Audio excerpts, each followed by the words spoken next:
Hi, I'm Steve Karakis, the founder of JMJyouth, the official pilgrimage provider of WorldYouthDay.com. World Youth Day is the largest festival of faith and culture in the entire world. In 1993, my life was personally changed at World Youth Day in Denver, and since then I've been to 10 World Youth Days, founded a pilgrimage company, and brought more than 10,000 people from hundreds of groups from around the world to experience this amazing event. The thing that sets us apart are our pilgrimage guides. These are faithful young men and women who love the Lord and want to serve in this particular way. If you want to be one of these leaders, ask yourself these questions. Do I know the Lord?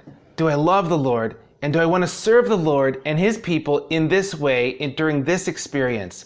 Do I have leadership qualities? Do I want to live this experience and give of myself? Is it my deepest desire to share the faith on a pilgrimage? If you have previous World Youth Day experience, that's awesome. If you have no World Youth Day experience, but you want to serve in this particular way, that's still awesome. If this sounds something that you'd like to do, I'd like to talk to you. Go to our website, read the information, fill out the application, and then I'll set up a phone interview with you. Just to give you an overview, there are some logistical responsibilities. You may be picking your group up at the airport, bringing them to the hotel. You'll take them from place to place, from their place of lodging to the events of World Youth Day, to other events, back to their lodging, getting food, drinks, and so forth, finding bathrooms, things like this, the basic logistics of the World Youth Day.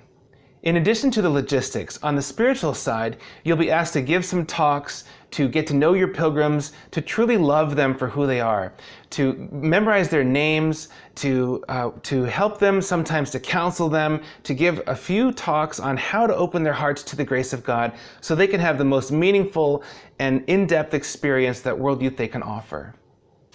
A guide should be resourceful, should be able to adapt to the circumstances, should be able to find a way to make things happen. We are there to help with the information. We've got the phones, we've got walkie-talkies.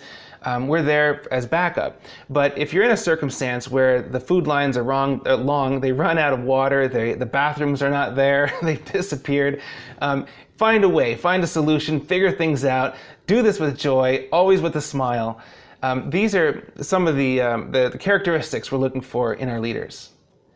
Being a JMJyouth guide isn't for everyone. Being able to adapt, to adjust, and to cope to difficult situations and different things that arise during the pilgrimage is really what sets us apart. If this sounds like a lot, don't worry. We go through a comprehensive training just before World Youth Day begins. We cover many of the common problems and situations that arise. We show you everything in the city of where you're going to be, where the group will stay, where the events are, and everything comes together before your group arrives. So if you want to be a guide, you have to be available for the training from January 15th all the way through the end of World Youth Day, January 29th. If you feel called to be a JMJyouth guide, fill out the application. If you know somebody who would be well qualified, share with them this link and this video, and we would love to speak with them as well. And I would love to see you at World Youth Day, Panama 2019.